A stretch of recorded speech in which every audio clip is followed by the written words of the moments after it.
Un homme adulte. Lui ne vient pas au milieu des animaux.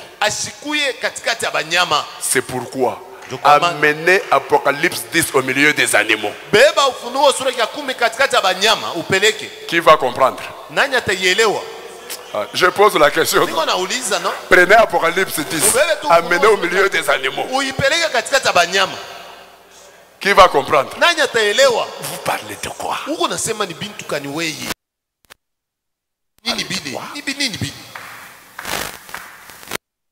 Mais Apocalypse 10, amenez au milieu des êtres. Je veux entendre un amen. Les êtres humains comme les mbouns.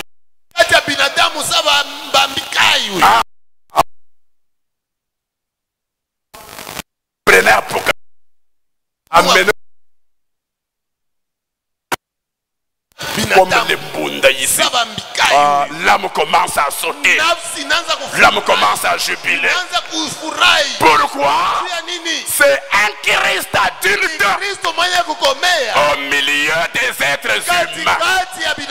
Il est un homme au milieu des hommes. Sa vie est compatible avec la vie des hommes. Alors, il entre en eux et il devient pour eux l'espérance de la gloire. Oh, béni soit le nom de Jésus. Frère Branham dit, et frères et sœurs, cette divinité est en vous. Pas dans un animal, mais dans un être humain normal qui a subi la métamorphose, dont l'âme a été régénérée. Est-ce que je peux entendre un amen? Dont l'âme a subi la régénération. Frère Branham dit, frères, sœurs, soyons sérieux, regardez-moi. Souvent quand nous parlons de la divinité, nous parlons seulement de frère Branham. Mais ici, il ne parle pas de lui. Il parle de qui? Frère, sœur, cette divinité est en vous. Là, vous ne cachez pas les chaises. Mais si je dis la divinité à William Branham, les choses commencent à se casser. Maintenant, écoutez. La divinité en frère Branham n'est pas votre espérance dans la vie. Mais Christ en vous. La divinité en vous. C'est ça ton espérance dans la vie. Je veux entendre un amen. Si tu te réjouis de la divinité en William Branham, tu dois te réjouir de la divinité en toi. Pourquoi? C'est la divinité en toi qui est l'espérance. Ton espérance est de la gloire. La divinité en Branham, c'est son espérance de la gloire. La divinité en toi, c'est ton espérance de la gloire. Oh Seigneur, merci. Merci d'être venu dans mon cœur. Christ changeant de crèche. Christ changeant de crèche. Je vous présente une crèche. Une crèche qui a reçu un Christ adulte. Oh, je peux entendre un amen. Au même moment, je vous présente une autre crèche. Qui d'autre? Je te présente une autre crèche. Une autre crèche. Christ changeant de crèche. Passant d'un enfant à un adulte. Un enfant au milieu des animaux. Un adulte au milieu des êtres humains. Les hommes et les femmes nés de nouveau, régénérés, métamorphosés. Oh, plus la convoitise des choses du monde. Ils n'aiment plus les choses du monde. Ils ne supportent plus le péché. Ils s'affectionnent aux choses d'en haut. Christ changeant de crèche. Frères et sœurs, cette divinité est en vous. Encore un peu de temps, le monde ne me verra plus. Mais vous me verrez. Car je serai avec vous. Même en vous. Jusqu'à la fin de l'âge. Branham pose la question. Christ dans la crèche. Tu n'as pas ça? C'est le paragraphe, Baba. Ouais, Kabintu. Paragraphe 82. Projette les écritures. Ouais, Kabintu. Ce sont des choses que nous aimons. Qui sont plus que des poules que nous allons manger demain. Qui sont plus que les haricots. Et les pommes de terre de demain. Ça, c'est ce que nous mangeons. Soupe. Tu as trouvé la divinité de Jésus-Christ du 25 décembre 49, paragraphe 82. Merci Seigneur. J'aime ça. Nous ne sommes pas ici pour raconter une histoire. Dieu nous a visités. Et nous parlons d'un Christ réel. Papa, on a changé de. Vous n'avez pas trouvé. Oh, je n'ai pas trouvé. Comment on a changé de. Machine n'a pas. Hein, Guillaume, je n'ai pas frère Guillaume, je suis côté. Mais là, je suis. Frère, on pose la question. Christ dans la crèche. Si vous avez compris, le Christ qui était dans la crèche, c'était quel Christ? Un enfant. Mais la peine de me amen. L'ange a dit au berger, voici la bonne nouvelle. Christ est né. Et voici le signe par lequel vous le reconnaissez. Vous trouverez un enfant couché dans la crèche, dans une mangeoire. Béni soit le nom de Jésus. Maintenant, nous aujourd'hui, Christ dans la crèche? Non. Il dit Christ en vous. Amen. C'est qu'un homme. C'est qu'un chien. Il n'est pas là. Il n'est pas là. Il n'est pas là. S'il était là, lui-même allait dire qu'il s'agit de moi que l'on parle. Il n'est pas là. Si il n'est pas là, tu es qui? Très bien. Christ dans la crèche? Non. Christ en vous. S'il est en vous, là il était dans la crèche. Maintenant en vous, qu'est-ce qu'il a fait? Il a changé de crèche.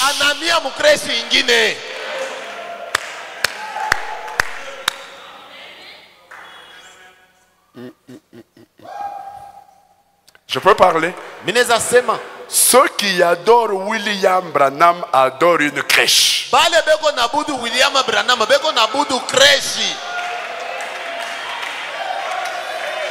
Ceux qui baptisent au nom de frère Branham baptisent au nom d'une crèche. Ceux qui s'agenouillent devant frère Branham s'agenouillent devant une crèche.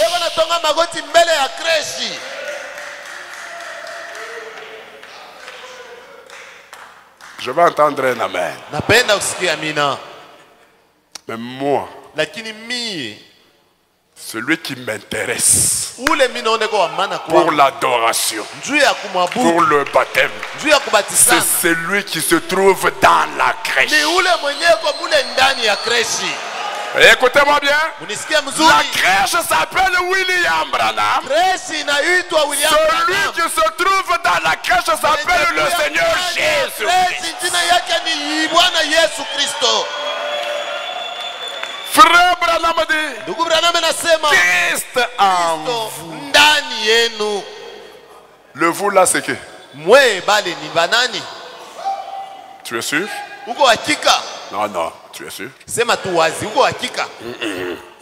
Tu es sûr? Kwa tuna heshima, uko hakika? Tu es sûr? Sema tu kweli, uko hakika? Hapana. Tu es sûr? Uko hakika? Hapana, tu es sûr? Uko hakika? Tu sais pourquoi je doute? Unajua nini na shaki? Ta métamorphose a eu lieu quand? Kubadilika kwako kulifanyika wakati gani?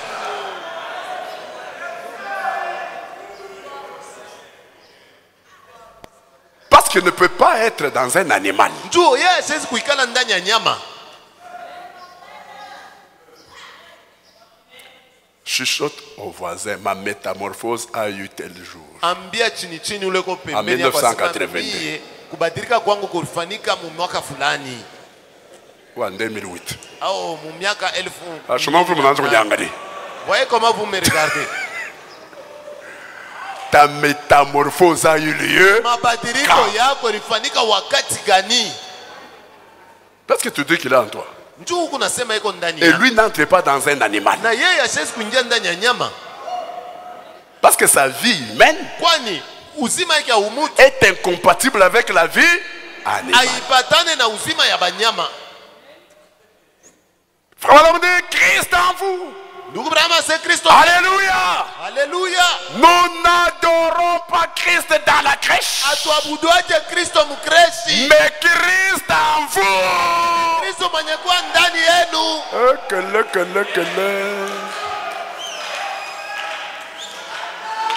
Branham adore Christ en vous. Branham eko nabudu Kristo leko ndani yenu.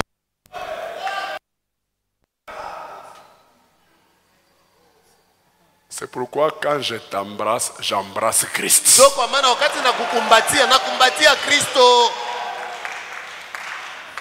Quand je t'aime, wakati nakupenda, j'aime Christ. napenda Kristo. Je peux aller plus loin. Naweza kuendelea mbali. Quand je te donne ma bouffe, wakati nakupikia bukari yangu, je donne à qui? Mimi napatia nani bukari? Béni soit le nom du Seigneur. Ibarikiwe. Kama unanima bukari bwako, si toi tu me donnes pas ton foufou, unaima nani? Tu as refusé ton foufou à qui?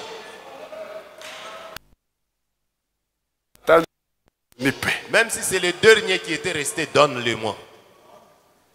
Frère Branham dit, nous n'adorons pas Christ dans la crèche, mais Christ en vous. Le Saint-Esprit, la vie. Alléluia. Alléluia. Écoutez bien. Le Créateur, Dieu lui-même, habite pas dans l'animal.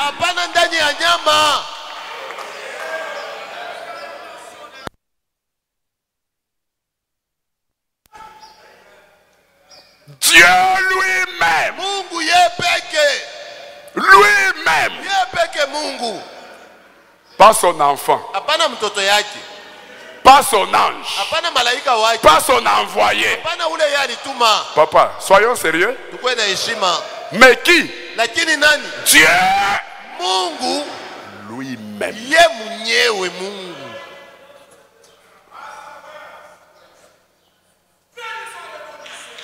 Le Créateur. Ah bon? Donc, quand je suis métamorphosé, je passe de l'animal à un être humain. Donc j'ai le Créateur habitant en moi, l'être humain. Pour si j'ai le Créateur habitant en moi, l'être humain, qu'est-ce qui me sera difficile? Alléluia. Si j'ai le Créateur lui-même habitant en moi, l'être humain, alors qu'est-ce qui me sera difficile? Quoi?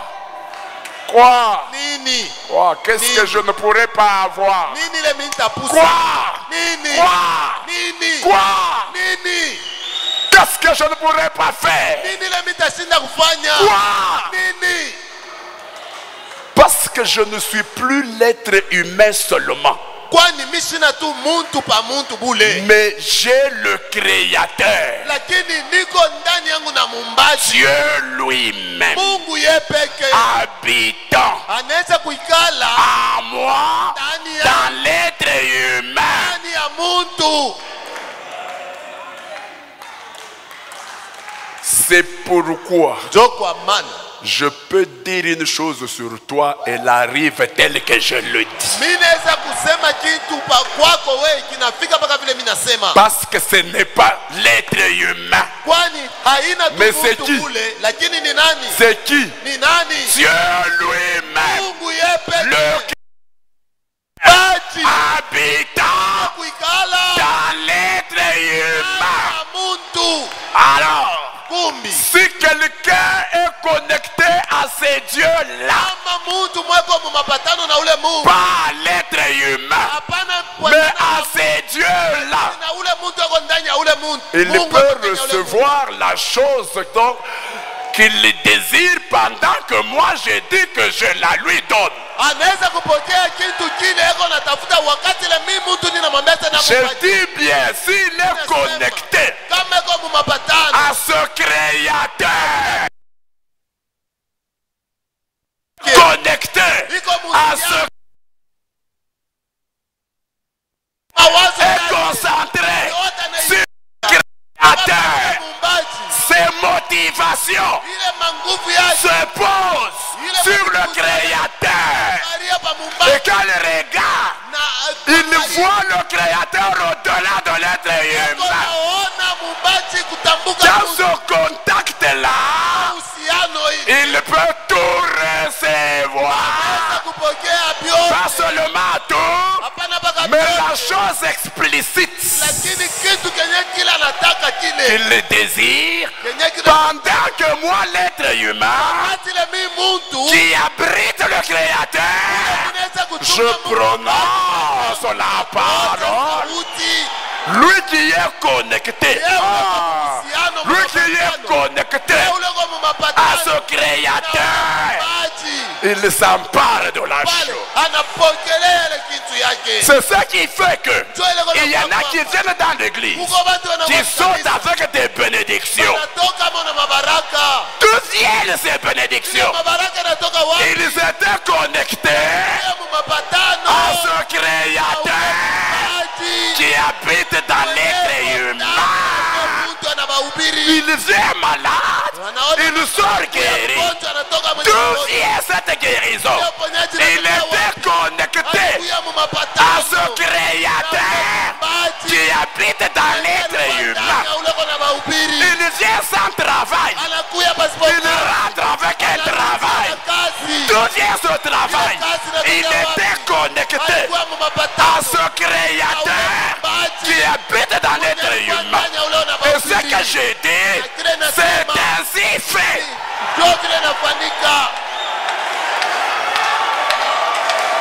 Oh Dieu, Christ en vous, Christ changeant de crèche, alléluia, Christ changeant de crèche, passant d'un enfant au milieu des animaux à un adulte au milieu des êtres humains.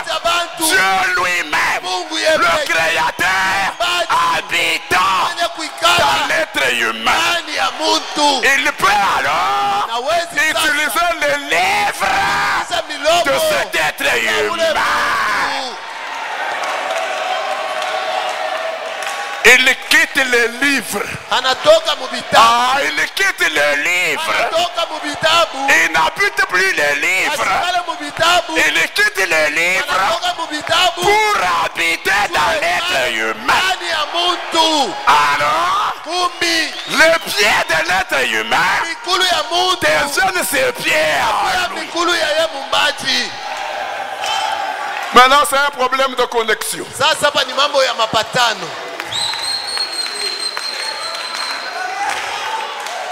Le fou d'Agadara, qui avait 12 démons, quand il a vu le Créateur dans un être humain, juste le fait de le voir, les démons ont découvert que l'être humain ici habite le Créateur. Le Créateur est dedans.